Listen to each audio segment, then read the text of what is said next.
Reticências.online foi pensado para ser um espaço de exercício da liberdade de expressão e do pensamento.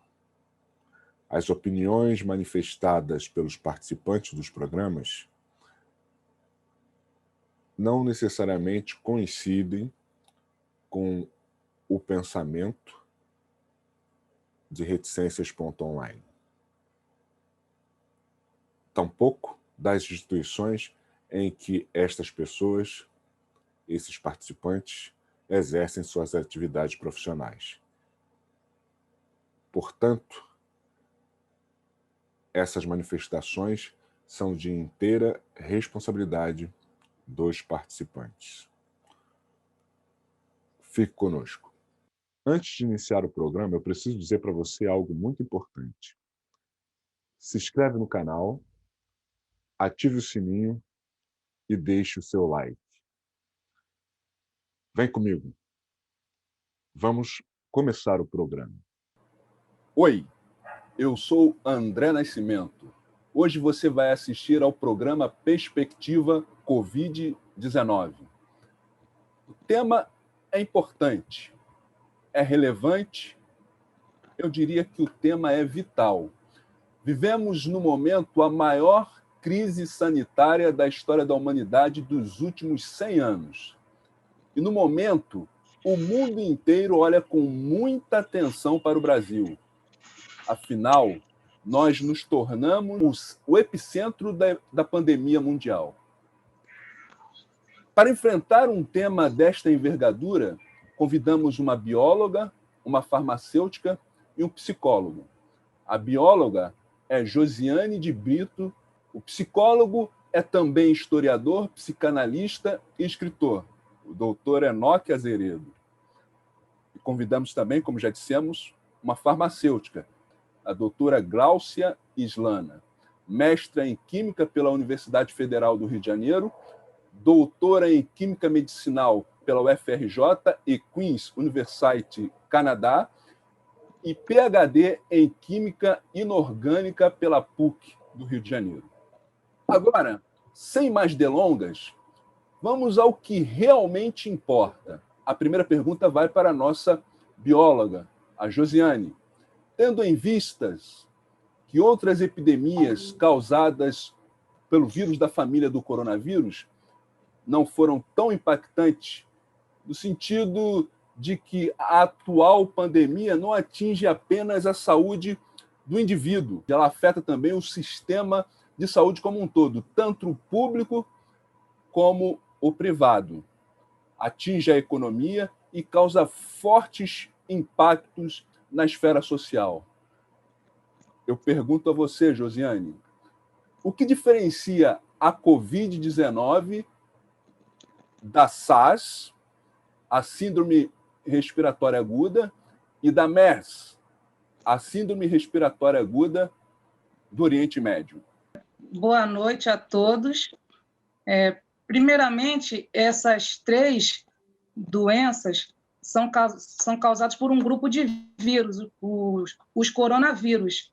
E esse grupo de vírus, eles infectam majoritariamente animais. Só que, de alguma forma, eles conseguiram contaminar humanos. E, desta forma, essa contaminação vai passando de pessoa para pessoa. Através de saliva de uma pessoa contaminada, né? A tosse, o espirro, superfícies contaminadas com esses aerossóis, e a pessoa coloca ali a mão inadvertidamente, leva o olho, leva a boca, nariz, e dessa forma entra o vírus causando a infecção. SARS, como o André, como você mesmo já disse, é uma sigla em inglês que quer dizer Síndrome Respiratória Aguda Grave. Ela é causada pelo vírus SARS-CoV, que é o coronavírus que causa essa síndrome. E esse vírus foi isolado de morcegos. E essa epidemia ela surgiu em 2002, lá em Guangdong, uma cidade lá na China. Já a MERS, que é a síndrome respiratória do Oriente Médio, ela é causada pelo vírus MERS-CoV, que é o coronavírus que causa essa síndrome. Ela foi descrita lá na Arábia Saudita, em 2012. E ela foi isolada, o seu reservatório animal já foi o dromedário, camelo. Já agora, a Covid-19, que é também uma sigla em inglês, que quer dizer doença do coronavírus, e o 19 é referente ao ano que foi identificado, que foi 2019, em sua grande maioria, a população científica acredita hoje que ele foi isolado de morcego. E ele é causado pelo SARS-CoV-2. Sim, o SARS-CoV, que é o causador da síndrome respiratória aguda grave, ele se divide em dois, que é o SARS-CoV e o SARS-CoV-2.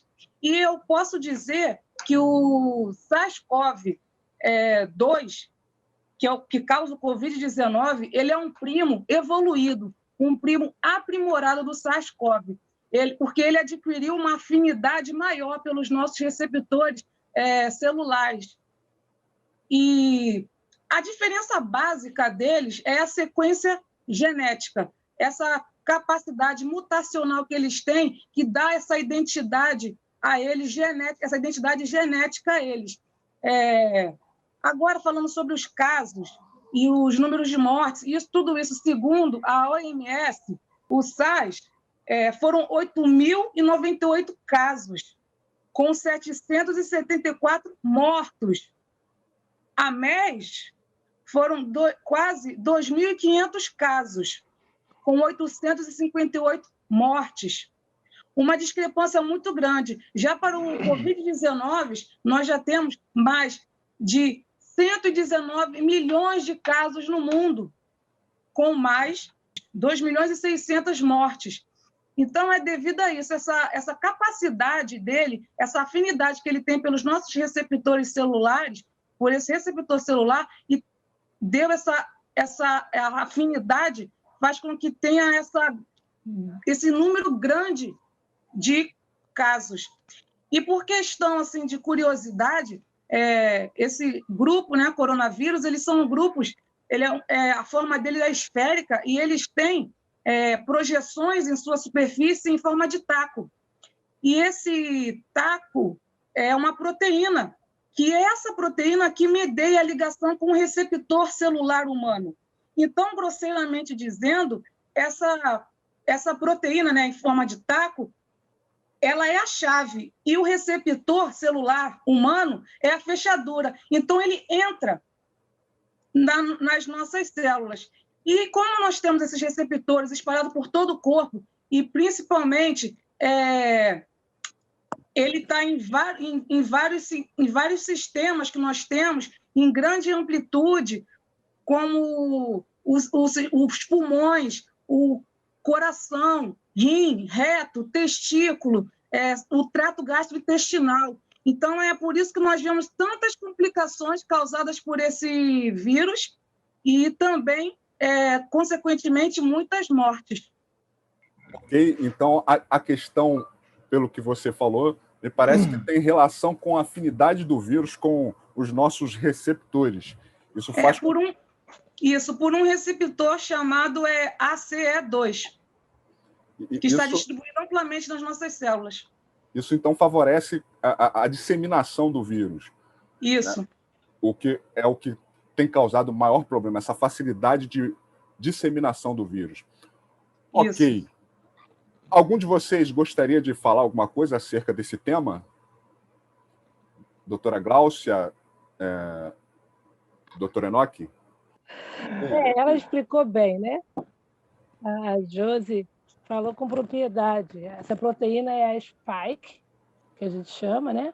E como a Josi falou, a gente tem uma diferença entre os vírus. Agora, vamos dar uma adiantadinha nessas. A capacidade dele de penetrar na célula é diretamente proporcional à habilidade de ligar nessa chave fechadura. E essa proteína que ela falou é um dos caminhos que a gente usa também na hora de desenvolver o medicamento para tentar impedir a entrada da célula e a causa da lise celular, ou seja, a morte celular. Quando a gente vê, ela falou aí da NERS e do SARS, a gente vê que o vírus ele tem uma família porque ele vai mudando. O vírus é uma praga, né? Ele se adapta muito bem, ele se multiplica muito bem. Quando ele vê que não está dando certo, está morrendo de um jeito, ele desenvolve uma capacidade ele se reproduz de uma forma diferente, o genoma dele todo muda, ele muda todo, e isso aí já gera uma outra patologia. Daí o SARS tem uma família muito grande. A gente foi evoluindo, né? O SARS, como ela falou, depois nós fomos para o NERS, agora a gente está com o Covid-2 aí. Mas a gente vai falar um pouquinho disso mais tarde, né? Mais para frente. Vamos avançar aqui no tema, porque nós temos que controlar o tempo. A próxima pergunta, então, vai para a doutora Gláucia Slana.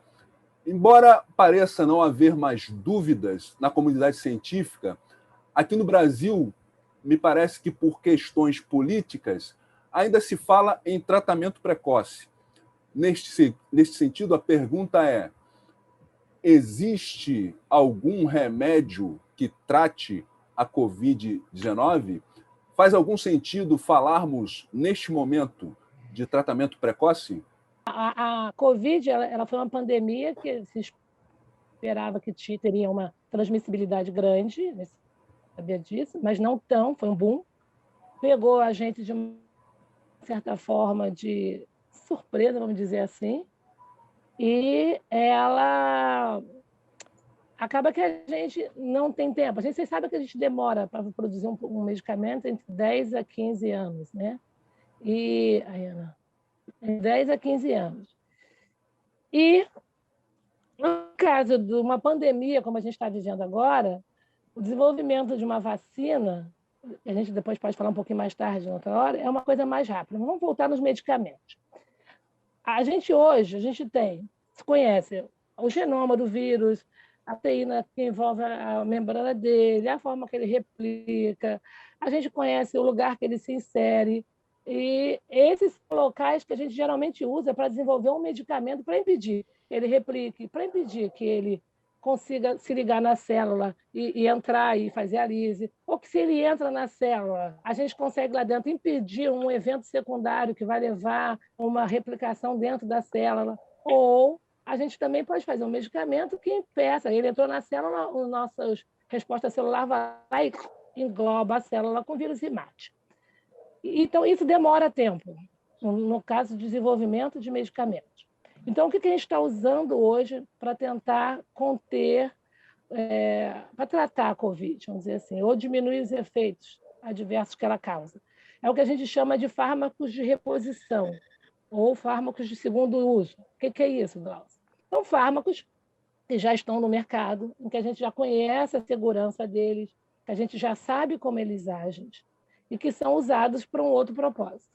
Quando começou essa história da hidroclorotiazida, da cloroquina, foi um pesquisador que fez um teste lá, meia água lá, e deu um resultado, e pum, no desespero, ninguém pensa, pega e começa a usar. Só que esses estudos foram repetidos mais tarde, e não houve diferença. Eles pegaram 542, se não me engano, pessoas com tratamento com a hidroxicloroquina e a cloroquina, e pegaram 3.130 e alguma coisa, 132 não tratando, um estudo clínico, né, randomizado.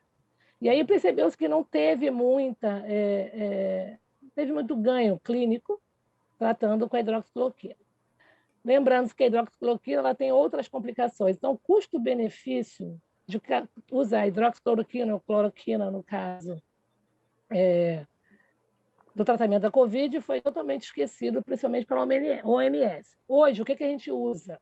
Hoje a gente um estudo está usando o Remdesivir, a gente está com o Ritonavir, a Lopinavir, e também tem alguma coisa com interferon, que é um medicamento que ele é imunossupressor, por causa da resposta imunológica que é gerada pelo Covid, isso que causa, muitas vezes, a lise e a morte e a falência do órgão. Então, entende-se, se você usar um imunossupressor, você diminui essa resposta imunológica ao vírus, e aí você diminui os efeitos colaterais. Bem, aí vamos um por um, tá?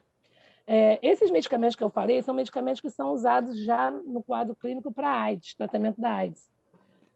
As pessoas, durante a pandemia, entraram muito com essa maluquice, né? Como é que se faz a vacina para o Covid e não se faz para a AIDS? A AIDS teve uma benção, né, do médico lá, e ele conseguiu fazer esse coquetel que que impediu que a AIDS evolua. Então, a gente tem pessoas que morrem de outras doenças, mas não morrem da AIDS. E com isso, com esse controle já no tratamento, a gente teve uma diminuição ou uma evolução do vírus para essas mutações que a Josi falou, de uma forma mais lenta. Então, esses medicamentos foram os que estão sendo usados hoje para o tratamento em estudo pela OMS. A gente tem um site, uma plataforma que é o Solidarity, onde esses estudos eles têm um padrão de fazer, né? Você tem que fazer ele randomizado, ou seja, com placebo, tem que fazer com medicamento, tem que usar o paciente, e tem um protocolo. Então, ao redor do mundo, esses estudos eles estão sendo acompanhados e são publicados nessas plataformas, e aí ele tem essa visibilidade a nível mundial. E aí, vamos pensar. Bem, o ritonavir e o lopinavir, eles tiveram uma resposta um pouco melhor, né? Eles estão em estágio clínico já, mas foi meio discreto, né? E aí eles tentaram botar o interferon junto nesses resultados, que também deu uma resposta melhorada com relação ao ritonavir e lopinavir junto. Só que o grande bambambam agora da história é o sempre troco o nome dele, Remdesivir.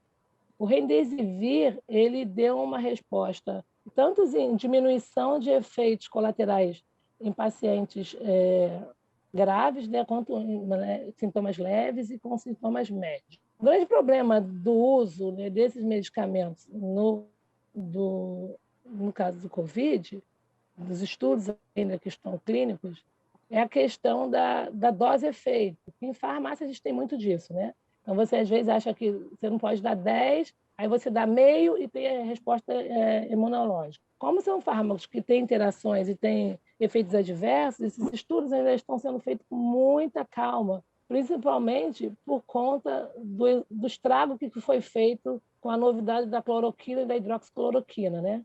Então, a OMS está cautelosa, os estudos estão sendo feitos, repetidos e replicados ao longo do mundo, para que a gente possa ter uma certeza, né? Não, vai funcionar ou não vai funcionar. Ok. Nesse caso, então, se eu entendi corretamente a sua fala, o tratamento, no momento, é sintomático. É isso mesmo ou entendi errado? Sim, cada médico, o médico com a sua experiência, ele na clínica está sendo aquele emergencista, né? E ele vai manipulando. Então, da OMS, hoje nós não temos nenhum medicamento. Em estudo nós temos, em estudo clínico, nós temos o Remdesivir, lopinavir e ritonavir, lopinavir, Remdesivir e o interferon. Estamos em estudo, não tem nenhuma recomendação ainda. E o bom desses medicamentos para coquetel de AIDS, o Brasil produz. Nós produzimos eles. De todos eles, só o Remdesivir que ainda tem patente ativa, ou seja, pode-se fazer o genérico de todos eles. Existe já uma briga entre a China e a Gilead, que é a produtora, a detentora da patente do Remdesivir, com relação a patentes no mundo, porque os estudos eles estão avançando e ele tem mostrado uma eficácia um pouco melhor do que o Lopio e o Ritor. Então, já tem um movimento no mercado com relação ao Remdesivir. Josiane, doutor Enoque, gostaria de comentar alguma coisa neste tema? Não, foi bem claro. Eu acho que está sendo muito rico a fala das doutoras. Vamos perguntar agora ao doutor Enoque Azeredo. Temos notícia, doutor Enoque, de que no Japão houve aumento expressivo no número de suicídio feminino durante a pandemia. Trata-se de uma coincidência ou isso também é um efeito da pandemia? Olá, como tu estás? É um prazer imenso estar com vocês, aprendendo com vocês e tentando ajudá-los de alguma forma com aquilo que a gente aprendeu há algum tempo. Veja, segundo pesquisas, o Japão é o país que mais transcorre suicídio. Mas, há 11 anos aproximadamente, isso está sendo controlado, várias campanhas, vários acolhimentos. Só que no ano de 2020, houve um aumento de 11%. E isso é muito preocupante. A gente pode dizer que a pandemia foi um reforço negativo. O sujeito já tinha sua predisposição a um transtorno de humor, a ser depressivo. Devido à pandemia, houve a possibilidade de estar presente a depressão, tornar-se depressivo devido a vários problemas, a falta de acolhimento, falta de empatia, talvez na infância. Isso não quer dizer que a pandemia foi a causa. Eu não concordo que a pandemia seja a causa. Eu concordo que a pandemia foi um reforço negativo que auxiliou o sujeito a cometer suicídio, a começar a apresentar pensamento suicida e chegar ao momento de suicidar-se. Porque se o sujeito, digamos que ele vivenciou uma violência sexual, agressão na infância, tudo isso fica recalcado. Chega um momento que esse inconsciente quer mandar para fora esse recalque. E isso vai surgir de alguma forma. Pode ser de uma doença psíquica ou uma doença física. E com a pandemia, parece que houve esse reforço negativo que muita gente começou a apresentar. Depressão, transtorno do humor e começou a apresentar pensamento suicida. Talvez, segundo a pesquisa, a maioria são as mulheres. 15% das mulheres, 15% das pessoas que se suicidaram são mulheres. Só que a gente começa a entender que também as mulheres sofreram muito devido à questão de perda de seu serviço.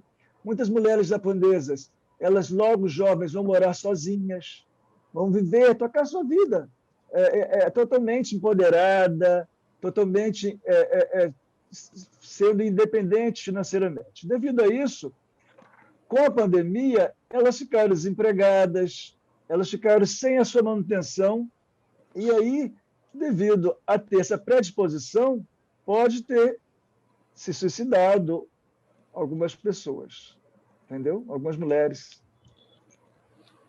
Ok, o tema aí é interessante, porque na crise econômica de 2008, houve também no Japão um aumento do número de suicídios, só que no caso ali eram homens, agora são mulheres. Mas esse é um tema para um outro programa. Em outra oportunidade, nós vamos abordar especificamente esse tema. Agora vamos voltar aqui para o nosso tema de hoje, Covid-19. E, neste momento, eu vou me dirigir à nossa bióloga, a Josiane. Josiane, a Austrália é um dos países menos afetados pela pandemia. Lá tem poucos casos da doença. Por quê? Bom, lá foram milhares de casos, só que isso no início. E só que as autoridades de lá, eles tomaram medidas restritivas fundamentais, como eles fecharam as fronteiras de território e estados, pessoas que vinham de fora ficavam isoladas em hotéis por 14 dias. Eles fizeram um sistema muito bom, eles testaram a população em massa, então eles puderam rastrear os casos e assim isolar as pessoas contaminadas. A população ela foi disciplinada, ela adotou os protocolos de distanciamento, uso obrigatório de máscara. Então, a Austrália, né, o país, ele conseguiu frear a disseminação com eficácia. e com uma rigidez pontual, porque até quando surge algum caso isolado, eles adotam o lockdown de 5 dias. Então, assim, resumindo, a Austrália ela adotou medidas de contenção rápidas e rigorosas. Por isso, houve tão poucos casos e mais isso lá no início da pandemia. E outra coisa também, eles se prepararam. Quando já em janeiro de 2020, quando eles viram os casos, eles começaram a preparar a malha hospitalar, os leitos para os possíveis doentes. Então, foi isso. Eles tiveram medidas rigorosas de contenção. Então, eles agiram preventivamente. Isso foi o que causou esse resultado positivo no controle da pandemia. Muito Também. Bem. Agora, a pergunta vai se dirigir à doutora Gláucia Slana. Israel é o país que tem, proporcionalmente, maior número de vacinados do mundo. Proporcional ao número de vacinados em relação à população de Israel.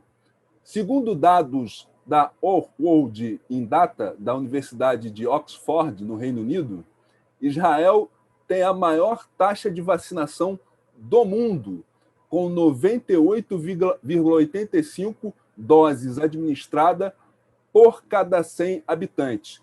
Gostaria de ressaltar que esses dados são de 3 dias atrás.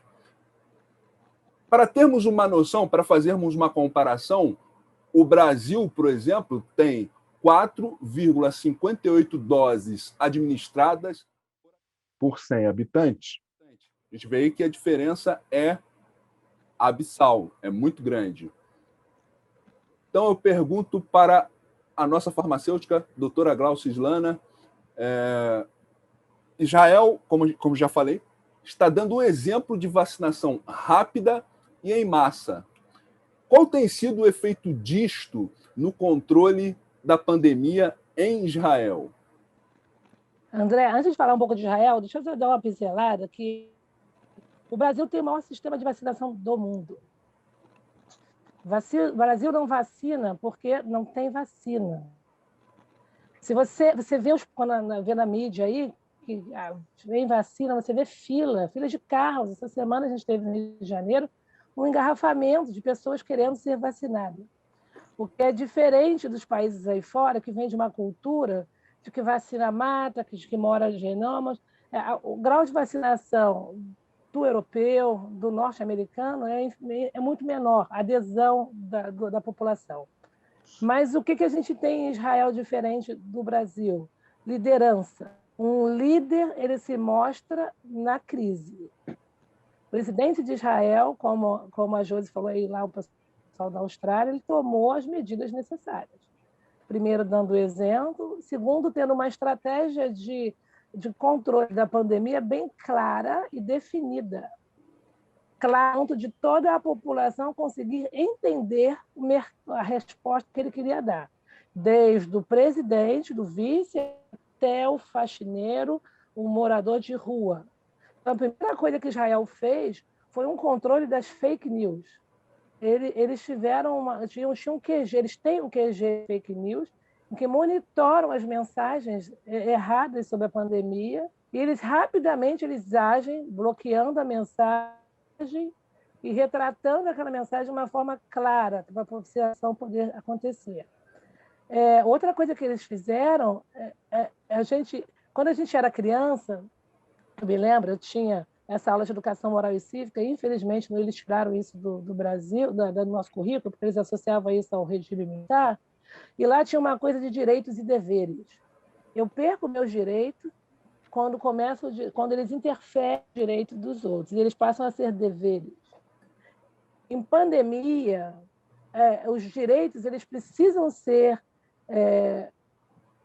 cicerneados ou controlados a partir do momento que eles acabam invadindo o direito do próximo, né? O direito à vida, o direito ao ir e vir.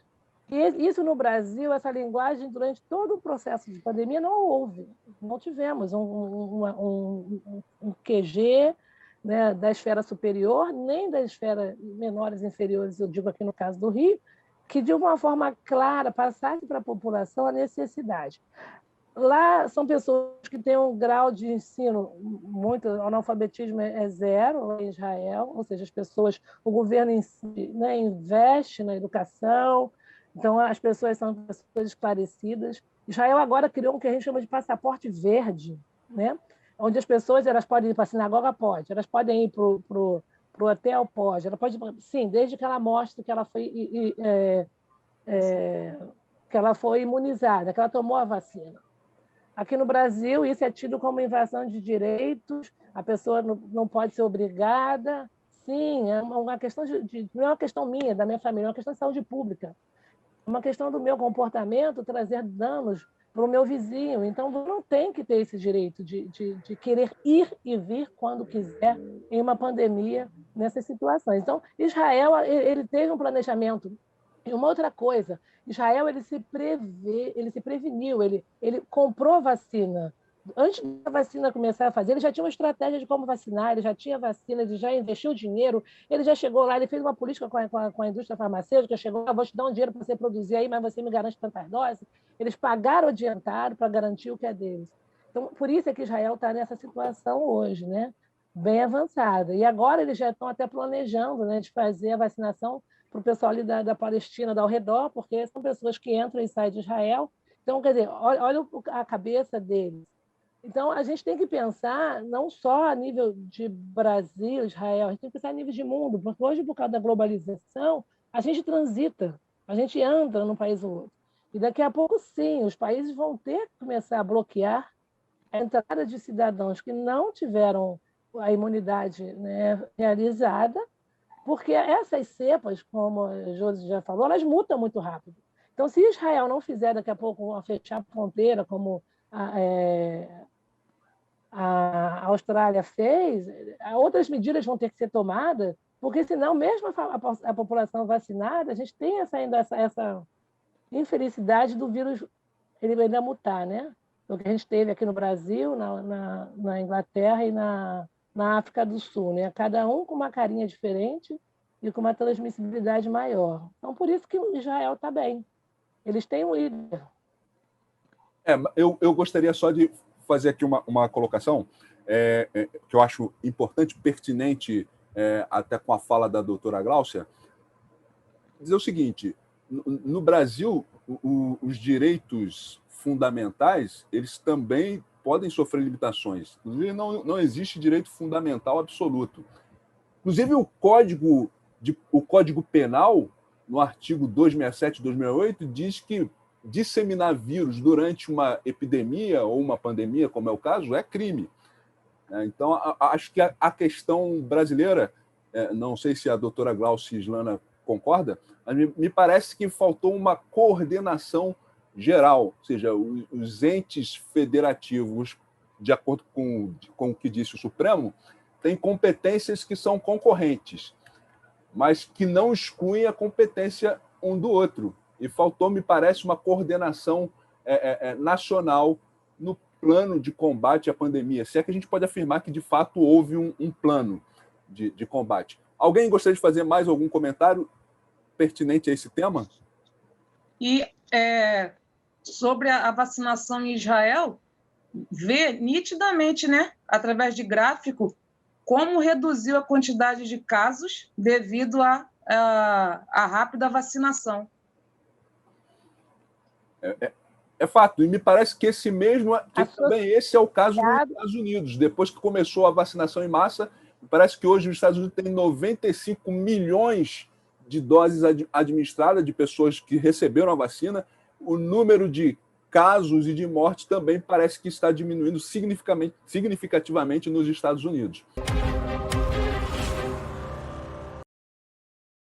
Mas agora, em função do tempo, nós vamos dar um giro e voltar para a questão da saúde mental. E vamos, mais uma vez, perguntar ao doutor Enoque Azeredo. Doutor Enoque Azeredo, o doutor Augusto Cury, em seu livro Ansiedade, que é anterior à pandemia, afirma que 20% da população mundial sofre ou sofrerá de depressão e que 80% sofre ou sofrerá de ansiedade. Então, eu pergunto ao Dr. Enoch, como a pandemia tem afetado a saúde mental das pessoas? Como encontrar alívio e se defender resguardando nossa saúde mental? Veja só, todos nós, por natureza, somos ou psicóticos ou neuróticos. O senso comum não aceita muito isso porque não tem esse olhar da psiquiatria, esse olhar da psicologia e da psicanálise. Mas todos nós temos um transtorno mental, ou na linha psicótica ou na linha neurótica. Quando nós vivenciamos uma situação trágica, nós vamos ter o comportamento de acordo com a personalidade que nós temos e de acordo com o transtorno que nós possuímos. Então, de repente, surge uma pandemia, algo desconhecido. Tudo que é desconhecido nos propicia o quê? Pavor, medo. Se eu sou uma pessoa muito ansiosa, automaticamente eu posso apresentar, nesse momento, um transtorno do pânico, apresentar transtorno obsessivo-compulsivo, eu posso apresentar TAG, que é um transtorno de ansiedade generalizado. Isso devido à situação que eu já tenho presente na minha personalidade. Então, quando ouviu-se falar na pandemia, inicialmente achamos que o Brasil não seria afetado, né? Está muito distante, lá na China, no outro lado do mundo, não vai chegar aqui no nosso país. Mas, de repente, nós começamos a observar que era algo presente, algo que machucava, algo sofredor, algo que trazia angústia. Por isso que muita gente teve esse reforço positivo de angústia, de apresentar angústia por causa da pandemia, devido à pandemia, e cometeu suicídio, como no Japão e outros países. Por quê? Porque a pessoa entrou em pânico, a pessoa se sentiu totalmente fragilizada, talvez sem acolhimento, talvez sem empatia, talvez sem ter consideração condicional positiva por conta da sua fragilidade, porque quando o outro está apresentando algum transtorno mental, a gente, por ter esse transtorno mental, ou ter parecido, a gente quer se afastar da pessoa, a gente quer criticar a pessoa, a gente quer achar que a pessoa faz parte de um gueto, é um leproso, ao invés de a gente acolher. Então, veja, uma das principais situações de desencadear um transtorno é devido ao excesso de ansiedade. Como eu falei inicialmente, todos nós somos ansiosos. Só que essa ansiedade não pode impedir a gente dar continuidade às nossas atividades, quer seja profissional, educacional. Quando essa ansiedade está começando a impedir, a gente precisa buscar ajuda. Ajuda de quem? Ajuda de um profissional. Geralmente, a orientação é procurar psicologia. Por quê? A psicologia vai propiciar, oferecer instrumentos para ajudar esse sujeito a não desencadear um transtorno do pânico, a não desencadear um transtorno obsessivo-compulsivo, a não ter uma depressão profunda. Se caso a gente não consegue tirar esse sujeito da situação que ele está vivenciando, a gente encaminha a um psiquiatra para ter ajuda medicamentosa, entendeu? Então, nesse momento de pandemia, se você está ansioso, se você está com muito pavor, com muito medo, que não era presente, procura ajuda. Procura ajuda da psicologia. Em segundo lugar, da psiquiatria. Porque eu sou a favor da medicação só realmente quando é necessário. Uma das coisas que a gente pode fazer, que é muito fácil, dormir. Dormir pelo menos 7 horas por noite, antes das 10 horas, para a gente ter aquele sono satisfatório, sono REM, uma alimentação saudável, a prática de exercício. Gente, não existe nada melhor para combater ansiedade, depressão, todos os transtornos mentais, do que prática de exercício. uma boa caminhada. A pandemia tudo estava fechado, não podia ir para academia. Gente, antigamente não tinha academia quase. Eu fui criado, a coisa mais difícil era eu saber da existência da academia na área que eu morava, que era em Nilópolis. Mas a gente praticava exercício, a gente corria, a gente caminhava, a gente jogava futebol, jogava vôlei. Hoje, o sujeito fica trancado dentro de casa, na frente de um computador, jogando ou assistindo uma série, ao invés de procurar eliminar adrenalina, esses hormônios que podem propiciar doença mental. Então, a prática do exercício é um carro-chefe para poder propiciar hormônios do bem-estar, como eu já falei, uma boa alimentação e uma coisa, confiar no poder de Deus. Quando a gente observa no consultório, quando a pessoa confia no poder de Deus, tudo é mais fácil. Porque tem aonde a pessoa recorrer. A pessoa levar a sua problemática e transferir essa problemática. Só que essa pessoa é humana, precisa de ajuda de outro humano. A gente sabe que a gente precisa da ajuda do outro, né? Então, a prevenção, prática de exercício, dormir no mínimo 10 horas por noite, uma boa alimentação, confiar no poder de Deus e acreditar na sua potencialidade. Todos nós temos potencialidade para ter mudanças. E com a ajuda do outro, de um profissional qualificado, a gente pode mudar a situação a qual a gente está vivenciando. A gente não pode entrar na caverna e ficar ali sofrendo, entendeu? Porque a angústia mata.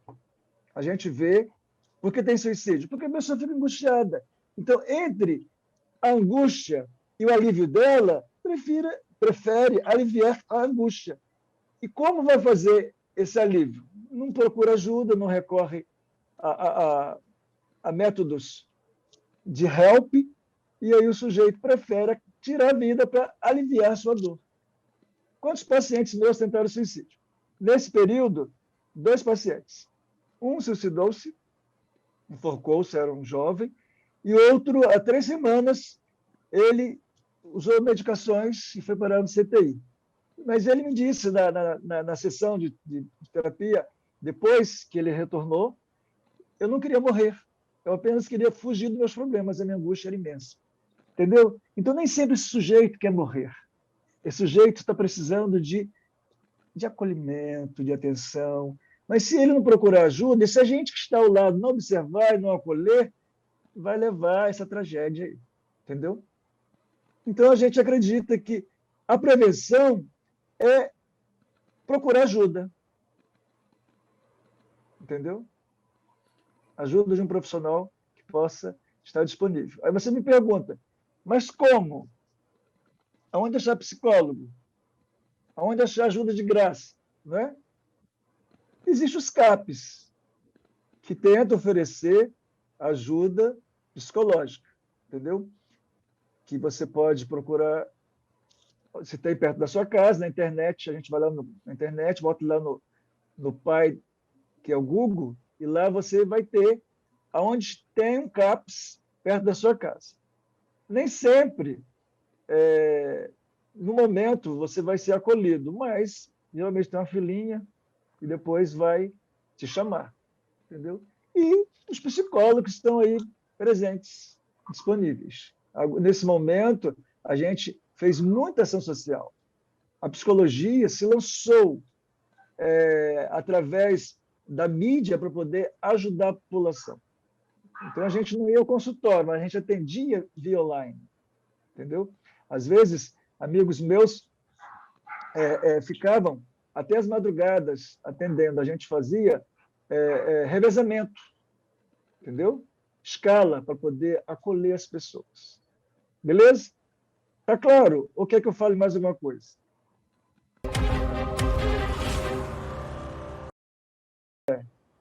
Acho que você respondeu muito bem. Eu achei interessante um ponto da sua fala, onde você falou na confiança em Deus.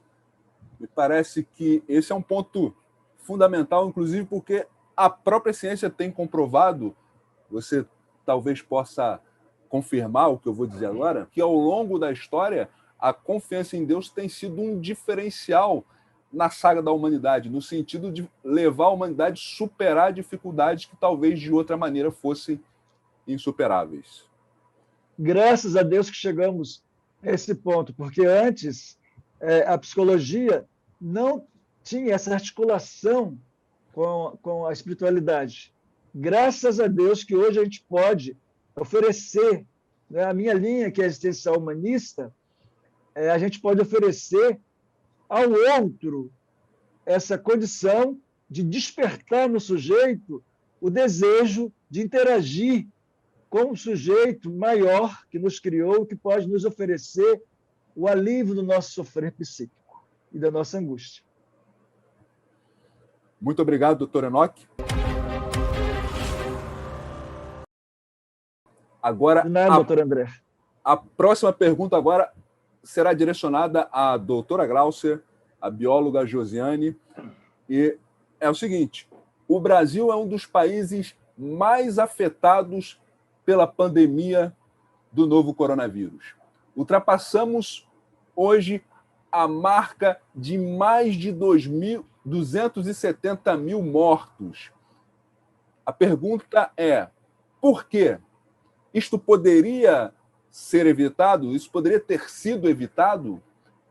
Como? Você, quando é um gestor, você sempre trabalha com o pior caso, certo? No Brasil, o que é o pior caso?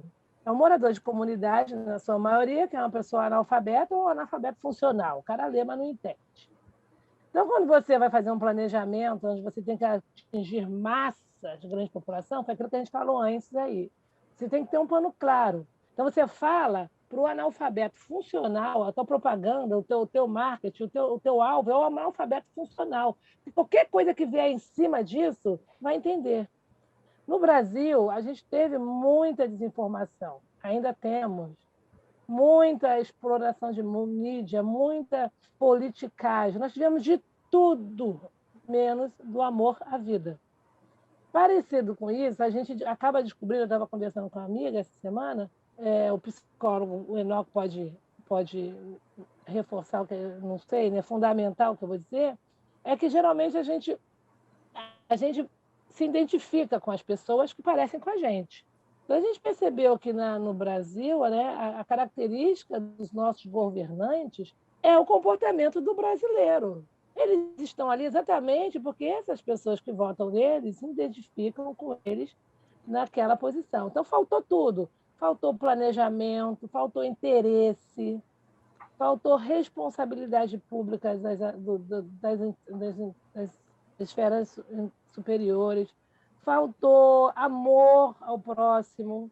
A gente não teve, por mais que exista fake news, né? Você está vendo a pessoa morrendo, independente do que quem está mandando eu pular, eu não vou pular, entendeu? Então, faltou tudo no Brasil.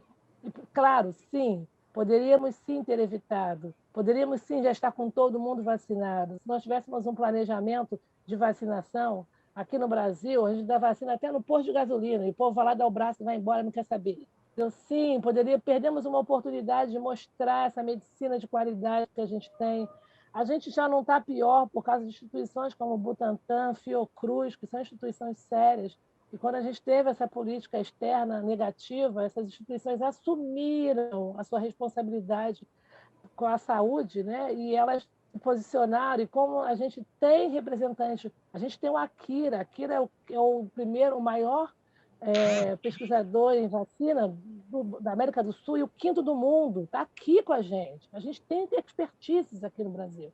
A gente tem a Dalcom, a gente tem muita gente boa aqui dentro. E graças a essas pessoas, né, Deus, de uma certa forma, usou essas pessoas, a gente não está numa situação ainda pior. Mas faltou tudo, principalmente faltou amor.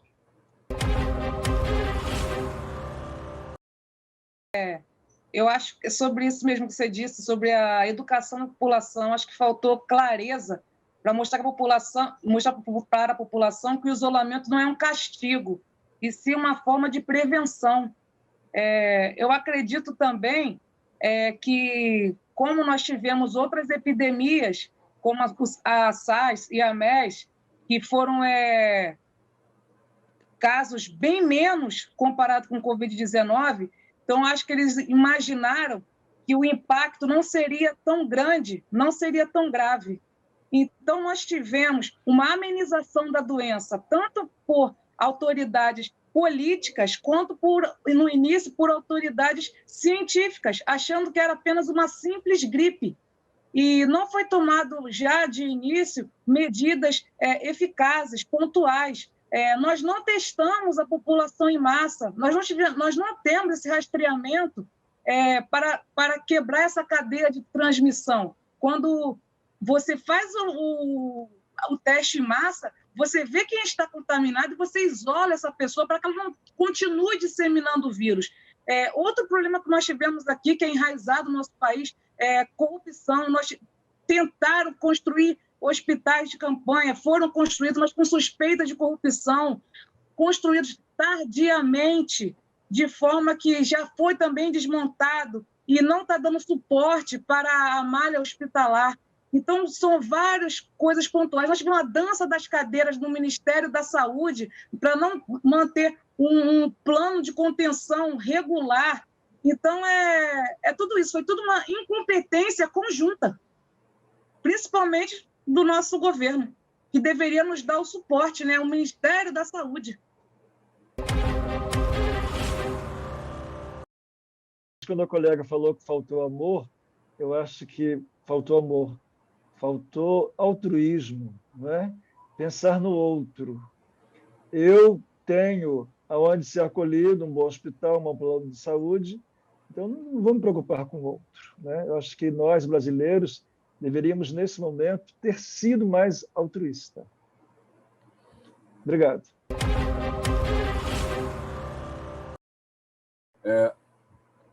Seguindo esse raciocínio esboçado pelos três, e finalmente aí pela última fala do Dr. Enoque, eu sou obrigado a dizer que atualmente no Brasil, e aí nesse sentido me parece que a responsabilidade não é apenas dos governantes, mas também de cada um de nós, e nesse sentido nós temos visto em todo momento as pessoas estão indo para festas, bailes, balada, estão colocando em risco não apenas a própria vida, mas a vida dos outros também, inclusive de seus próprios entes queridos.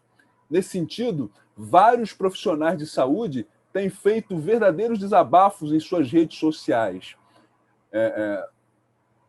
pelo volume de trabalho que tem se acumulado nas UTIs, nos hospitais, pelo cansaço, pelo estresse que eles têm suportado e pelo que parece ser uma atitude da população que desconsidera tudo que nós estamos vivendo e o número de pessoas que estão morrendo todos os dias. Ontem, no dia 10, nosso país bateu um recorde no número de mortos num só dia. Foram mais de 2.300 pessoas no único dia.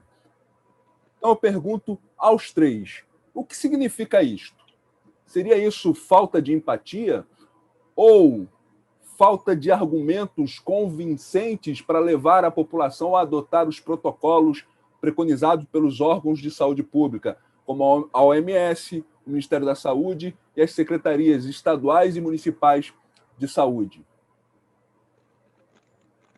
Eu entendo que nós temos um senso de anarquia, de transgressão, imagino eu, porque isso nós não vemos ocorrer apenas na classe média, na classe baixa, falar assim, porque tem menos instrução. Não, a gente vê em todas as classes sociais acontecendo o desrespeito ao isolamento, aglomerando. A gente vê, isso não é particular do Brasil, a gente vê isso acontecer na Europa, nos Estados Unidos, fazendo festas em aglomeração, não querendo utilizar a máscara, querendo impor a presença sem máscara dentro de estabelecimentos que é obrigatório o uso de máscara.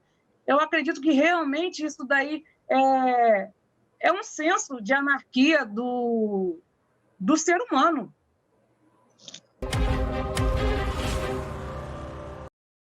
Um preço muito caro hoje pela negligência que se arrasta há muitos anos nesse país.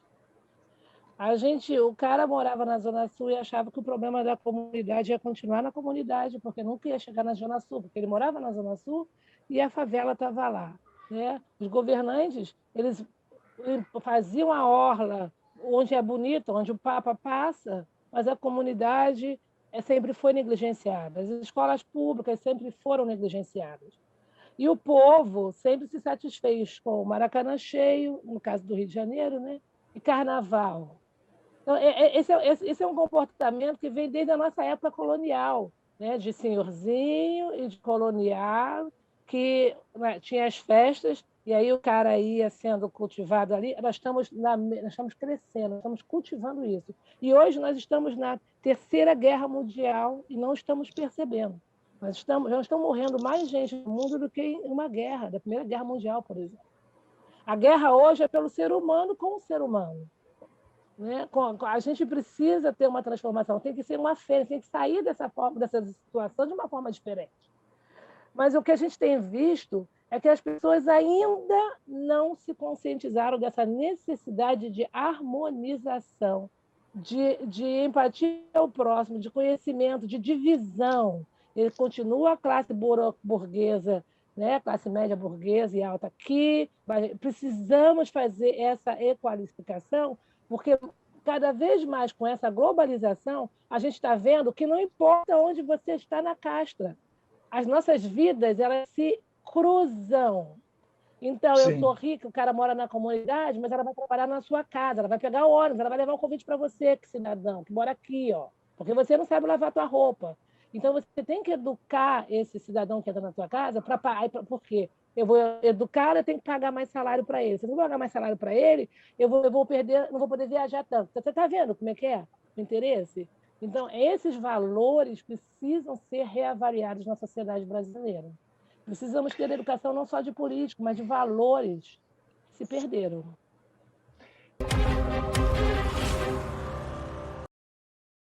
Transcorreu as duas coisas. Empatia dos líderes, nossos líderes, principalmente político, que não propiciou a ciência caminhar com o seu saber para oferecer à população aquilo que estava trabalhando para poder oferecer. E também a população não teve, e talvez ainda falta, responsabilidade consigo. Não se preocupou em fazer e nem se preocupa prevenção. Acha besteira lavar as mãos. Gente, eu trabalho na área de saúde e, às vezes, não é crítica, é a lógica. É uma coisa boba, mas é importante.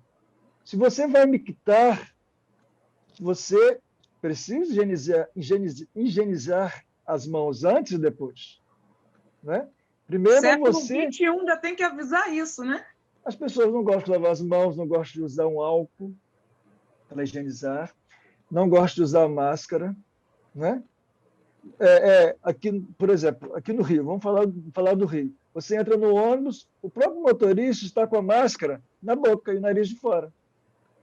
Você vai no centro cirúrgico, agora vamos falar, estou falando da classe social desfavorecida, agora vamos na classe social favorecida. Você entra no centro cirúrgico, você olha pelo vidro, que tem uma janela de vidro, para você olhar a sala, né, do corredor você olha, você vê médicos sem máscaras.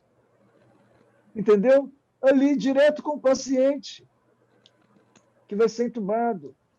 E aí, você para e pensa, gente, não é uma pessoa que não tem uma informação. O que está faltando? Amor a si, empatia por você. Entendeu? Eu acho que a população precisa acordar, de um modo geral, a classe favorecida e a classe desfavorecida. As duas classes precisam. Não pode ficar esse negócio, a desfavorecida não é informada, é informada. A gente tem a mídia aí que traz tudo para a gente. Vai lá no Google, colocou, fala, você tem todas as orientações necessárias. E a pessoa que trabalha, tem sua profissão, precisa ter ciência que está fazendo aquilo ali para o outro, para salvar a vida do outro. E não para apenas receber um salário no final do mês, fazendo de qualquer jeito. Então, precisa levar o trabalho da saúde, o profissional precisa ser mais sério, e a população precisa ter mais ciência. Eu fiz sábado passado, não querendo demorar muito, doutor André, sábado passado eu fiz uma palestra sobre suicídio, como prevenir suicídio para jovens. E um dos jovens me perguntou ao término, estamos na pandemia, a orientação é não sair, não ter aglomeração, mas eu não suporto mais ficar trancado dentro de casa. Realmente, chegou a hora cansa. E aí eu quero sair, mas fico preocupado com a minha avó. Às vezes eu vou e chego em casa, fico muito mal. Por quê? Tive contato com outras pessoas, minha vozinha está lá, será que eu trouxe? Estou infectado, vou infectar a minha vozinha? O que eu faço? Falei para ele, olha, primeira coisa, você ter consciência que você pode transmitir. Além de você ficar doente, você pode deixar sua vozinha doente ou outras pessoas. Segundo, quer dar uma saída? Vá em algum local que não tem aglomeração. Né? Tem vários locais que a gente pode sair que não tem aglomeração. Uma praia à noite, um pôr do sol, né? E outras coisas. Eu, por exemplo, hoje, antes de vir interagir com vocês, eu fui fazer minha corridinha, entendeu?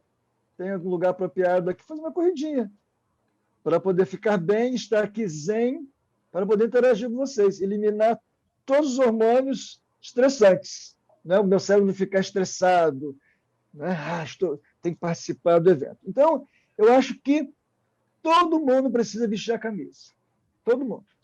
Eu acho que o nosso povo brasileiro, que eu amo muito, não vestiu a camisa. Entendeu? Não levou a sério o que está acontecendo. Por isso que a gente tem esses picos. Essa é a minha opinião. Não sou especialista na área, minha área é da psique, mas sobe, desce, sobe, desce, sobe, desce. Quem é culpado disso? Desculpa, mas é eu e você e eu, somos nós.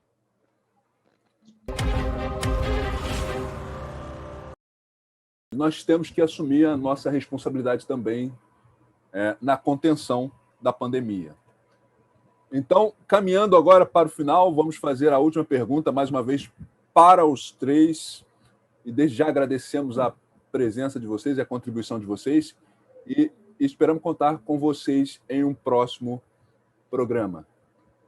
Quais são suas considerações finais acerca do que foi discutido nesta noite? Primeiras damas. É aquilo que a gente já falou aqui, né? As medidas sanitárias. As pessoas têm que continuar se cuidando. Eu sei que foi falado de princípio que era uma quarentena, e hoje nós já estamos completando um ano que a Organização Mundial da Saúde decretou pandemia. Então, temos que continuar nos cuidando, temos que continuar tomando todas as medidas, lavando as mãos, o uso do álcool, o uso da máscara. Se puder, não sair de casa, fazer o isolamento. E uma coisa também que já foi falado aqui, a fé, né? Devemos manter a fé, o pensamento positivo. Hoje os cientistas já provam que pacientes que têm fé, eles têm mais probabilidade de serem curados. Hoje nós temos a mídia o tempo todo falando de que tantos mortos. Eu não quero amenizar, lógico, tem muita dor, muitas perdas, mas se nós olharmos aqui no Brasil, nós temos mais de 11 milhões de casos. Porém, nós temos mais de 9 milhões de recuperados. Temos Sim. muitas mortes? Temos, mas nós também temos que ter fé e olhar também para a quantidade de recuperados. Sim. Então, a minha mensagem final é essa, que não percamos a fé, porém aliado a todos os cuidados que nos é possível tomar.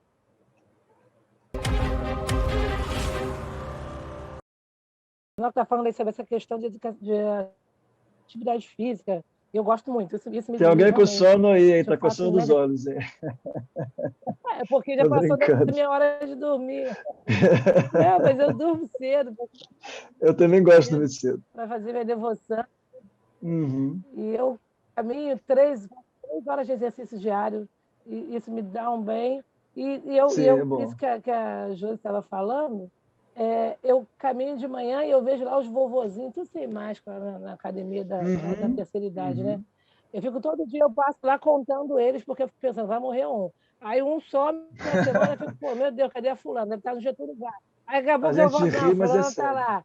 E eu fico pensando, sim, mas a gente fica pensando que existe uma coisa realmente diferente no brasileiro, porque pelo comportamento do brasileiro, já era para ter muito mais gente morta, porque o descaso é imenso, né? Eles vivem como se tivessem tudo normal, que o vírus nunca existisse.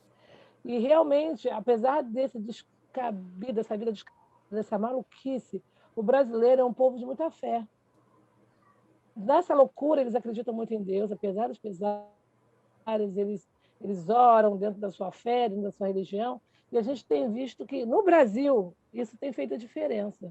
Né? Nesse positivismo gera endorfina, aumenta a imunidade, né? A gente é abençoado pelo sol, mas a gente tem que levar em conta também, né, que a gente não pode testar Deus, né? A gente tem que fazer a nossa parte como ser humano. Então, que cada um de nós nos tornemos uma célula, né, de informação, de ajuda, de conscientização, de exemplo. Eu sempre falo com a minha filha, alguém sempre está olhando para você. E essa pessoa ela pode ter a vida transformada para o bem ou para o mal, minha filha, dependendo... A minha filha de 7 anos. Dependendo do que você fala, o jeito que você responde, o jeito que você fala, vai impactar na vida de alguém.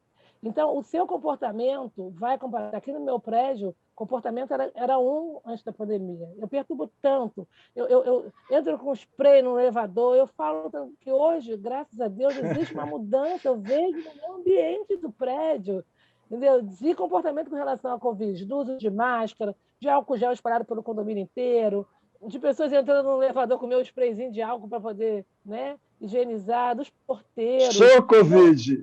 A gente pode ser uma semente. Show Covid, eu sou a mulher show Covid. Então, a gente está sempre preocupado com os outros, mas a gente precisa também ser esse exemplo, para que a gente possa, né, com o trabalho de formiguinha, ir plantando, e aí a gente consiga transformar o mundo, pelo menos o nosso mundo próximo.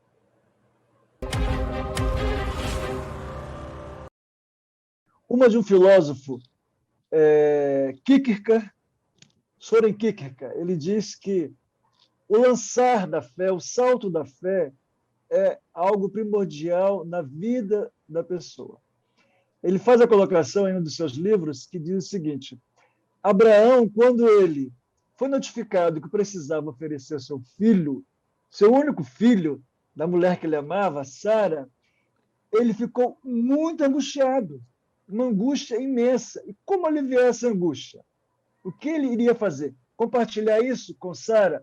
Não, porque ela ia aumentar essa angústia, porque ela não ia deixar ele partir com o filho, para oferecer o holocausto que Deus pediu. Então, veja, ele, mesmo angustiado, ele viu que em Cristo, em Deus, ele poderia receber o alívio da sua angústia. Ele se lançou pela fé, ele foi. Ele não sabia que ia ser oferecido um cordeiro no lugar do seu filho. Ele acreditou na voz, na orientação de Deus e foi. Então, a gente precisa fazer o lança da fé. O que é isso?